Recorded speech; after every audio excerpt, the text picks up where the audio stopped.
হরে কৃষ্ণ ভক্তবৃন্দ, মোহিনী মাধব চ্যানেলে আপনাদের সকলকে স্বাগত। আশা করি আপনারা সবাই ভালো আছেন এবং মহামন্ত্রের জপ করে নিজেদেরকে আধ্যাত্মিক জীবনের দিকে ধীরে ধীরে অগ্রসর করছেন। আর আশা করব আপনারা সবাই শাস্ত্র অধ্যয়ন করছেন বা অধ্যয়ন করার অভাবে শ্রবণ করছেন। আপনারা কেমন আছেন তা অবশ্যই কমেন্ট বক্সে জানাবেন। তাহলে চলুন আজকের ভিডিওটি শুরু করা যাক। ওং নমো ভগবতে বাসুদেবায়। ওং নমো ভগবতে বাসুদেবায়। ওং নমো ভগবতে বাসুদেবায়। শ্রীমদ্ ভগবত গীতা দ্বিতীয় অধ্যায় সাংখ্যযোগ, শ্লোক নম্বর 44। ভ্রগৈশ্বর্য প্রসক্তানং তয়া অপহৃত চেতসাম ব্যবসায়াত্মিকা বুদ্ধিঃ সমাধৌ ন বিধীয়তে।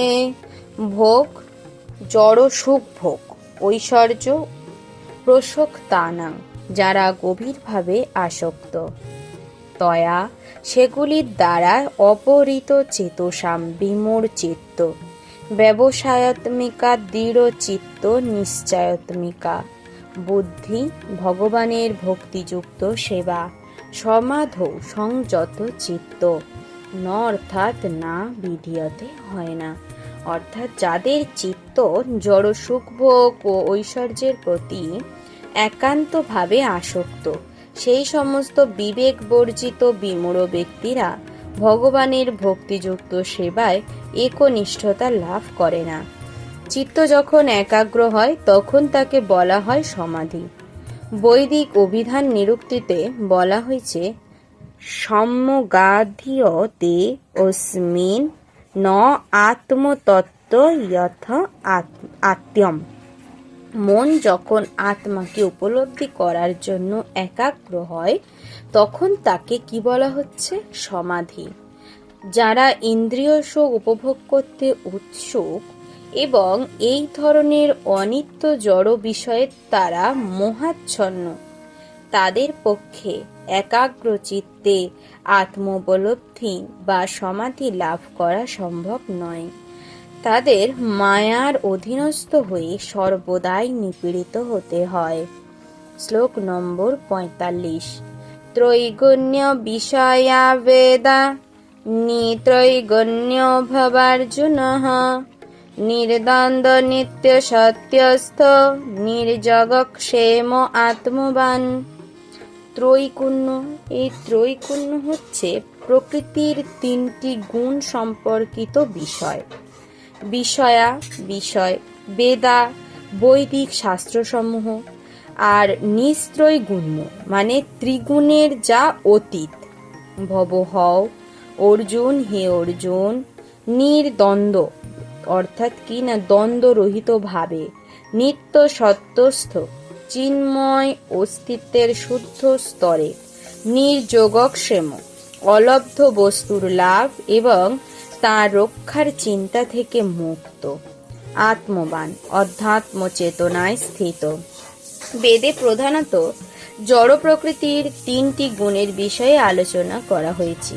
হে অর্জুন, তুমি সেই গুণগুলিকে অতিক্রম করে নির্গুণ স্তরে অধিষ্ঠিত হও, সমস্ত দ্বন্দ্ব থেকে মুক্ত হও এবং লাভ ও আত্মরক্ষার দুশ্চিন্তা থেকে মুক্ত হয়ে অধ্যাত্ম চেতনায় অধিষ্ঠিত হও।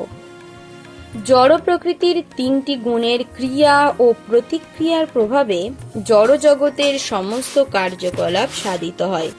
সেগুলি মূলত সকাম কর্ম, যা জীবকে জড় জগতের বন্ধনে আবদ্ধ করে রাখে। বেদ সাধারণত সকাম কর্ম করার শিক্ষা দান করে, যাতে সাধারণ মানুষ জড় সুখভোগ ও জড় ইন্দ্রিয়ের তৃপ্তি সাধনের স্তর থেকে ক্রমশ চিন্ময় স্তরে উন্নীত হতে পারে। ভগবান শ্রীকৃষ্ণের প্রিয় সখা ও শিষ্যরূপে অর্জুনকে এখানে উপদেশ প্রদান করা হয়েছে। বেদান্ত দর্শনের মর্ম উপলব্ধি করে পরা প্রকৃতিতে অধিষ্ঠিত হতে। এই বেদান্ত দর্শনের শুরুই হয়েছে ব্রহ্ম জিজ্ঞাসা দিয়ে, অর্থাৎ পরব্রহ্মের সম্বন্ধে জিজ্ঞাসা বা অনুসন্ধান করা। জড়জগতের প্রতিটি জীবই বেঁচে থাকার জন্য কঠোর সংগ্রাম করছে। এই সমস্ত মায়াবদ্ধ জীবকে উদ্ধার করার জন্য ভগবান সৃষ্টির আদিতে বৈদিক জ্ঞান দান করেন, যাতে তারা বুঝতে পারে কিভাবে জীবনযাপন করলে তারা এই জড় বন্ধন থেকে মুক্ত হতে পারবে। বেদের কর্মকাণ্ড নামক অধ্যায়ে জাগতিক কামনা বাসনার তৃপ্তি সাধন জনিত কার্যকলাপ শেষ হওয়ার পর উপনিষদের মাধ্যমে ভগবত তত্ত্ব সম্বন্ধে নির্দেশ দেওয়া হয়েছে। বিভিন্ন উপনিষদ হচ্ছে বিভিন্ন বেদের মর্মার্থ। যেমন গীতোপনিষদ বা ভগবত গীতা হচ্ছে পঞ্চম বেদ মহাভারতের অংশ। এই উপনিষদগুলির মাধ্যমে মানুষের পারমার্থিক জীবন শুরু হয়। যতক্ষণ আমাদের জড়দেহ আছে ততক্ষণ জড়গুণের প্রভাবে আমাদের কর্ম করতে হয় এবং তার ফল ভোগ করতে হয়। আমাদের শোক, দুঃখ, শীত ও উষ্ণীয় দ্বন্দ্বভাব থেকে মুক্ত হয়ে সহনশীলতার শিক্ষা অর্জন করতে হবে এবং তা করতে পারলে লাভ ক্ষতির উৎকণ্ঠা থেকে মুক্ত হওয়া যাবে। আসলে যেখানে ভগবানকে ডাকার প্রসঙ্গ আসে সেখানে লাভ ক্ষতি বিচার করাটা খুবই নিন্দনীয় ব্যাপার। আমরা নিশ্চয়ই এটা ভেবে ভগবানকে পূজা করি না বা ভোগ নিবেদন করি না যে ভগবান আমি এইটা করছি মানে আমাকে ওই জিনিসটা পাইয়ে দিও। ভগবানের সঙ্গে কখনোই আমাদের দেওয়া নেওয়ার সম্পর্ক হতে পারে না। ভগবানকে আমরা খুশি করার জন্য ডাকবো, যাতে এই পৃথিবীর মায়া কাটিয়ে আমরা আবার ভগবত ধামে ফিরে যেতে পারি। আসলে আমরা কিছু অন্যায় করার কারণে বা কোনো ভুল ত্রুটির কারণে ভগবত ধাম থেকে এই মর্তধামে আমাদেরকে ভগবান পাঠিয়েছেন, যাতে করে আমাদের মধ্যেকার যে ভুল আমরা ওখানে করেছি তার প্রায়শ্চিত্ত করতে পারি। আর আমরা মানুষেরা কি করি? আমরা ভগবানকে বলে আসি, হ্যাঁ ভগবান আমি মরতে যাচ্ছি, সেখানে গিয়ে জন্মগ্রহণ করে আপনার নাম গুণ কীর্তন চারিদিকে ছড়িয়ে দেব, দিয়ে হরিনাম সংকীর্তনের মাধ্যমে হরিনাম প্রচারের মাধ্যমে আবার ভগবত ধামে ফিরে আসব। কিন্তু একটু মনে করে বলবেন কজন এটা করে? সবাই পৃথিবীতে জন্মগ্রহণের পরেই আমিত্ববোধ জাগে, অহংকার। আর এই অহংকার ভগবান একদমই সহ্য করতে পারে না।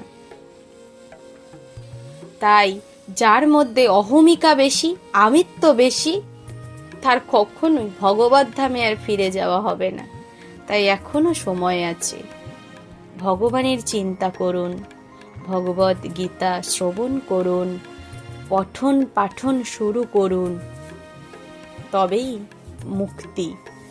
না হলে এই জড় বন্ধনের চক্রে পড়ে জন্ম মৃত্যুর চক্রে আবর্তিত হতে হতে হতে হতে আমরা ক্লান্ত হয়ে পড়ব। 84 লক্ষ যোনি পার করতে করতে আমাদের আত্মা ক্লান্ত হয়ে পড়বে। আপনি কি ভাবছেন যে এই মরে যাব মানে আপনার সব শেষ, আপনি গেলেন? না, আত্মার কিন্তু কোনো ধ্বংস হয় না, সৃষ্টিও হয় না, সেটি আমি আগেই বলেছি। আত্মার কখনো ধ্বংসও হয় না, আত্মার সৃষ্টিও হয় না।